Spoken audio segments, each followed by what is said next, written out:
Anda kenal seseorang bernama Ulil Absar Abdallah? Ya, orang muda yang satu ini memang sering bikin heboh ya, atau bikin gempar umat Islam di Indonesia. Memang ada saja pernyataannya yang membuat kebanyakan umat Muslim di Indonesia tuh boleh dibilang geleng-geleng kepala. Di sebuah kawasan di hutan kayu inilah Ulil dan kawan-kawannya sering melakukan diskusi soal agama Islam, dan mereka menamakan diri mereka Jaringan Islam Liberal atau JIL. Nah, karena sifat kebebasan atau keliberalan inilah banyak yang menduga draft KHI yang baru ini yang mencuatkan kontroversi tentunya datang dari mereka-mereka ini. Ya wajar saja, soalnya selama ini JIL juga kerap mengeluarkan suatu pernyataan atau komentar yang nyeleneh ya, dan keluar dari paradigma Islam yang selama ini kita anut.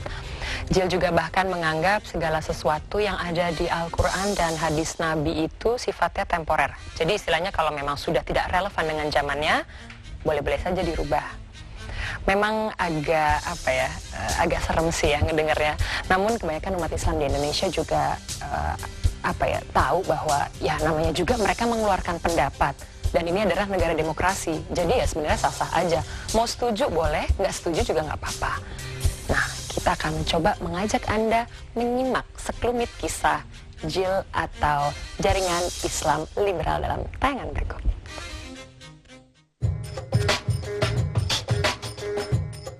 Prinsip Islam liberal itu adalah ketentuan-ketentuan hukum yang sifatnya operasional di dalam Quran dan Al-Hadis itu sifatnya temporer. Semuanya temporer. Kalau masih sesuai kita jalankan, kalau enggak kita buang, nggak apa-apa. Yang penting semangatnya oke.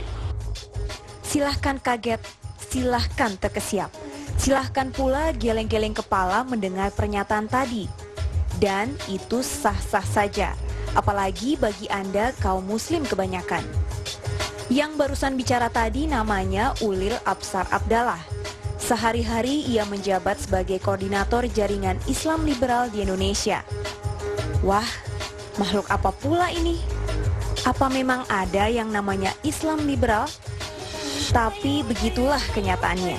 Komunitas di kawasan Hutan Kayu, Jakarta ini tetap saja bergiat meski hujatan datang kiri kanan. Dan ketika sebuah draft baru kompilasi hukum Islam mencuat ke ranah publik, banyak yang lantas menduga-duga, jaringan Islam liberalkah di belakangnya? Tidak memiliki kaitan organisatoris apapun, bahwa ada kesamaan atau kemiripan pandangan di antara jaringan Islam liberal dan tim itu saya kira tidak bisa disangka. Kalau Anda menyimak pasal demi pasal dalam rancangan KHI terbaru, apalagi Anda adalah golongan muslim yang konservatif, silahkan geleng-geleng kepala. Poligami haram. Pernikahan beda agama boleh-boleh saja. Perkawinan bukan ibadah, tapi cuma hubungan sosial biasa. Inikah substansi gerakan jaringan Islam liberal? Ya, untuk menafsirkan agama Islam yang sedapat mungkin menjawab tantangan-tantangan modern yang kita hadapi sekarang. Di tengah kondisi masyarakat Indonesia yang masih begitu rentan terhadap hal-hal yang kontroversial, Maret tahun 2001 Jaringan Islam Liberal resmi terbentuk. Cara pandang mereka yang berbeda dalam menafsirkan Al-Quran terbilang cukup berani. Dari sekedar dikatakan nyeleneh hingga dihujat sebagai ajaran sesat, pernah diterima kelompok yang bermarkas di Hutan Kayu ini.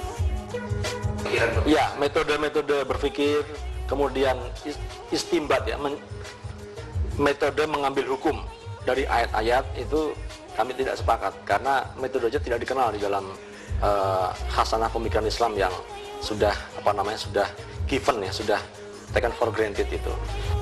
Dengan segala kontroversi yang menyertai sebagai sebuah komunitas intelektual, jaringan Islam liberal tetap tegak berdiri. Berbagai aktivitas dakwah, pengkajian, hingga siaran interaktif di radio terus dilakukan.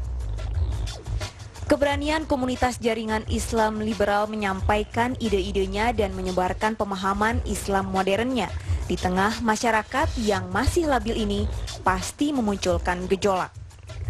Tapi inilah sisi lain dan berkembangnya sistem berdemokrasi di negara kita. Siapapun boleh menyampaikan pendapatnya, hingga yang paling nyeleneh sekalipun. Toh masyarakat sendiri yang akhirnya akan memutuskan menerima atau menolak gagasan tersebut. Haruskah disikapi dengan reaksi berlebihan? Kenapa tidak disikapi dengan kepala dingin saja? Sekali lagi saya Sarinila undur diri, dan untuk Anda yang ingin beristirahat, selamat beristirahat. Untuk Anda yang ingin menanti sahur, selamat begadang. Dan yang pasti saya tetap menerima kritik dan saran Anda. Selamat malam dan sampai jumpa minggu depan.